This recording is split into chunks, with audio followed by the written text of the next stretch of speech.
बिस्मिल्लाहिर्रहमानिर्रहीम। नाज़रीन अस्सलाम वालेकुम, मैं हूँ इमरान वसीम। नाज़रीन, प्रोग्राम में बानी तहरीक इंसाफ इमरान ख़ान से मुतल्लिक एक बड़ी ख़बर आपके साथ हम शेयर करेंगे। ख़बर क्या है?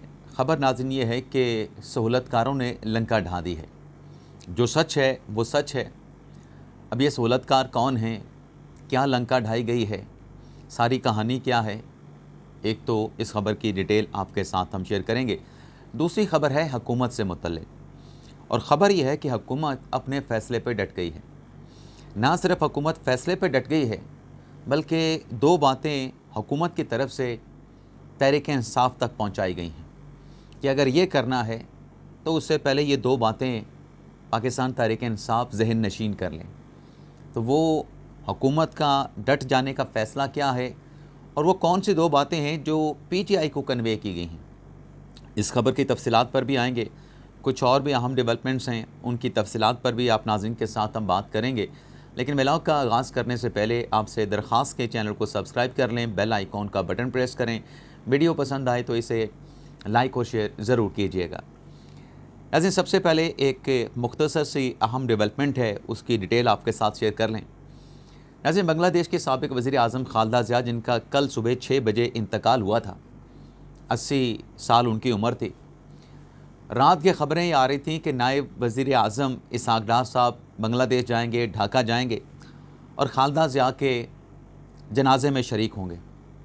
लेकिन फिर रात गई ये फ़ैसला हुआ कि नायब वज़ीर आज़म इसहाक़ डार नहीं, बल्कि उनकी जगह पे जो स्पीकर कौमी असम्बली हैं इयाज़ सादिक साहब, वो जाएंगे ढाका और खालिदा ज़िया के जनाजे में वो शरीक होंगे, पाकिस्तान की नुमाइंदगी करेंगे। तो आप जानते हैं कि खालिदा ज़िया के इंतकाल पर पाकिस्तान की क़यादत की जानिब से गहरे दुख और ताज़ियत का इजहार किया गया था। और इसहाक़ डार साहब क्यों नहीं गए? तो जो इस वक्त खलीज में सूरत हाल बनी हुई है, सऊदी अरब यमन के तनाज़े पे जो UAE के साथ एक तनाव बना हुआ है, शायद उस वजह से इसहाक़ डार साहब को जाने नहीं दिया गया। लेकिन इस सिलसिले में भी जो सऊदी अरेबिया और अमारात का तनाज़ा हुआ है, रात गए कुछ चीज़ें क्लियर हुई हैं। एक तो जो शाह सलमान हैं, सऊदी अरब के बादशाह कह लें, सरबराह कह लें, उनकी तरफ से काबीना का इजलास बुला के ये वाज़े तौर पे पैगाम दिया गया कि जो सऊदी अरब की सलामती है, कौमी सलामती है, उस पर किसी किस्म का कंप्रोमाइज़ नहीं होगा और कौमी सलामती को यकीनी बनाने के लिए तमाम जो वसाइल हैं उनको बरूए कार लाया जाएगा। और जो एक डिमांड थी सऊदी अरब की कि जितने भी ट्रूप्स हैं, जो फ़ौजी हैं, जो कि यमन में मुत्तहिदा अरब अमारात के हैं, उनको फ़ौरी तौर पे वापस बुलाया जाए। तो यमन की हुकूमत ने भी ये 24 घंटों की डेडलाइन दी थी और रात गए मुत्तहिदा अरब अमारात में जो उनके वहाँ पर इंसदाद दहशतगर्दी के यूनिट्स मौजूद थे यमन की सरज़मीन पे, उन्हें फ़ौरी तौर पे वापस बुलाने का ऐलान कर दिया है। तो मेरे ख़्याल से इन दो डेवलपमेंट्स के बाद ये जो तनाज़ा है यमन के मामले पे, जो तनाव पैदा हुआ सऊदी अरब और अमारात के दरमियान, ये तनाव जो है वो मेरे ख़्याल से ख़त्म होने जा रहा है। अब आते हैं जो व्लॉग की ख़बरें हैं। सबसे पहले तो नाज़रीन, रात के व्लॉग में जो आपके साथ हमने ख़बरें शेयर की कि पाकिस्तान तहरीक इंसाफ इमरान ख़ान साहब से मुलाकात के लिए जो उनकी बहनें पहुंची थी, इमरान ख़ान साहब की बहनों ने ऐलान किया था कि आज हम यहाँ पे बैठेंगे, कोई हमारे साथ बैठे ना बैठे, और हम यहाँ से उठने वाले नहीं। यानी वो मुस्तकिल धरने की बात कर रहे थे। तो बहनें आईं और वहाँ पे आके अडयाला जेल के बाहर धरना दे दिया, सिट इन शुरू कर दिया, कारकुनान भी उनके साथ बैठ गए। लेकिन रात गए जो मुज़ाकरात होते रहे, जिसमें पुलिस की जानिब से अलीमा ख़ान साहबा से ये कहा गया कि आप चले जाएँ, मुलाकात का वक्त ख़त्म हो गया है। तो अलीमा ख़ान साहबा ने कारकुनान से तो कहा कि आप यहाँ पे चले जाएं, हमें यहाँ पे बैठा रहने दें, हमारा ये कुछ बिगाड़ नहीं सकते, हमारे साथ कुछ ये बुरा नहीं कर सकते। लेकिन बहरहाल वो मुज़ाकरात जो है जो चल रहे थे, उसका सिलसिला जो है वो नाकामी से जब दो चार हुआ तो फिर ऑपरेशन किया गया। जो लाइट्स थी वहाँ की, वो लाइट्स बंद कर दी गई, वाटर कैनन का इस्तेमाल किया गया, हंगामा आराई भी हुई। और जब वाटर कैनन ऑपरेशन का आगाज़ किया गया तो PTI के जो कारकुनान थे वो वहाँ से मुंतशिर हो गए। और पुलिस की जानिब से इमरान ख़ान साहब की बहन अलीमा ख़ान को हिरासत में लेने के बाद, बल्कि तीनों बहनों को हिरासत में लेने के बाद पुलिस की वैन में बिठाया और वहाँ से उनको चक्री इंटरचेंज पर जो है वो रवाना कर दिया गया। तो इस तरीके से रात जो है ये धरना जो है वो इख्तिताम पज़ीर हुआ, या धरने को जो है पुलिस की जानिब से ऑपरेशन करके जो है वो ख़त्म किया गया। अब ये जो नाज़रीन ऑपरेशन किया गया, मुलाकात भी नहीं हो सकी। जब भी आते हैं बैठते हैं, धरना देते हैं, लेकिन मुलाकात नहीं होती। अभी जो मुलाकात वाली कहानी है ना, इस पर रात बैरिस्टर गौर साहब ने कहा था कि ये जो मैं मुज़ाकरात की भीख मांग रहा हूँ, इस भीख के पीछे हमारे अपनों का भी किरदार है।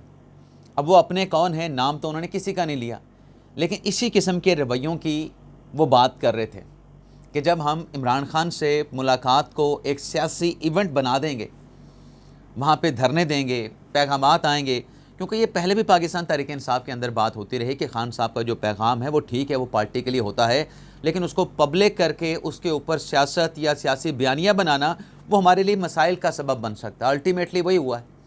अब हुकूमत कह रही है कि सियासी मुलाकातों की इजाज़त नहीं देंगे, और तहरीक इंसाफ के चेयरमैन कह रहे हैं कि जो बात इस नहज तक पहुँची है कि हम मुलाकात की भीख मांग रहे हैं, इसमें अपनों का भी किरदार है, अपनों का भी रोल है।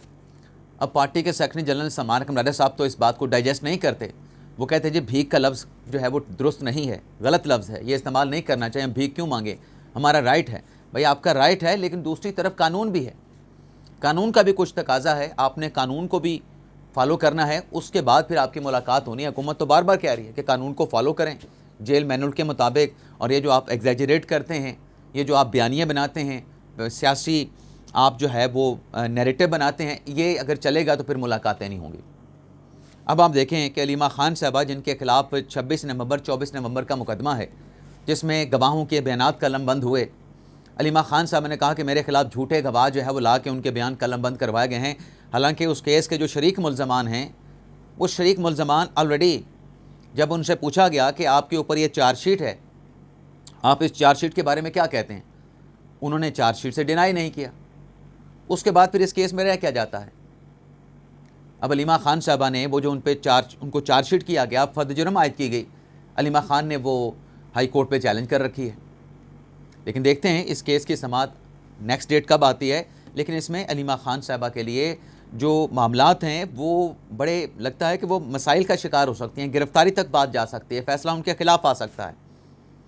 और फिर बातें हो रही हैं कि वो जो हुकूमत ने रब्ता किया है अचकज़ई साहब के साथ मुज़ाकरात के सिलसिले में, और अचकज़ई साहब को ये पैगाम दिया गया है कि हम जो हुकूमती इत्तेहादी हैं आपस में मशावरत करके आपके साथ रब्ता करेंगे। अपोजिशन लीडर की तैनाती के हवाले से भी कोई ब्रेक थ्रू हो सकता है। नाज़रीन, एक बात जो क्लैरिटी के साथ मैं आपको बताना चाहता हूँ, जहाँ तक मुज़ाकरात की बात है, हुकूमत ने वाज़ेह तौर पे तहरीक इंसाफ को पैगाम दिया है कि अगर PTI की बात कर रहा हूँ, तहरीक तहफ़्फ़ुज़ पाकिस्तान की नहीं, कि अगर मुज़ाकरात करने हैं तो 8 फरवरी की जो कॉल दी गई है कि आपने यौम स्याह मनाना है, आपने पहिया जाम हड़ताल करनी है, ये कॉल तहरीक इंसाफ को वापस लेना पड़ेगी। और अगर मुज़ाकरात करने हैं, दूसरी बात तहरीक इंसाफ से ये कही गई है कि आप अपनी मुज़ाकराती कमेटी तश्कील दें।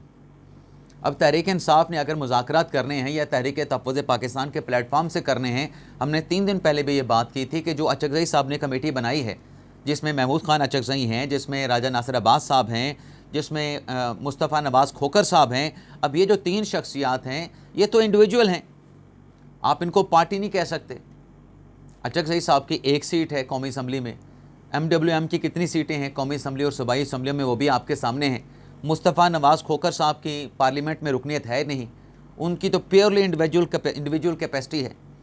और हुकूमत ये कह रही है कि ये जो लोग आए हैं इसमें तहरीक इंसाफ तो कहीं है नहीं, मसाइल तो तहरीक इंसाफ के हैं, इल्ज़ामात तो तहरीक इंसाफ के हैं, सवालात, रिजर्वेशन, तहफ़्फ़ुज़ात तो तहरीक इंसाफ के हैं, तो कमेटी में तहरीक इंसाफ की एग्जिस्टेंस ही नहीं, वजूद ही नहीं, मौजूदगी नहीं, तो फिर इनके साथ क्या मुज़ाकरात करें।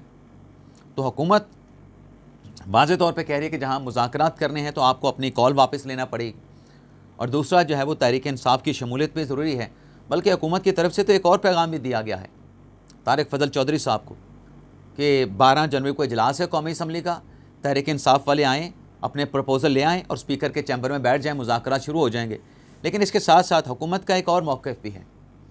हुकूमत का ये कहना है कि ये जो खुद पीछे हटके तहरीक इंसाफ कहते हैं कि हम मुज़ाकरात नहीं चाहते, मैंडेट जो है वो अचकज़ई साहब को दे दिया गया है, राजा नासिर अब्बास साहब को दे दिया गया है।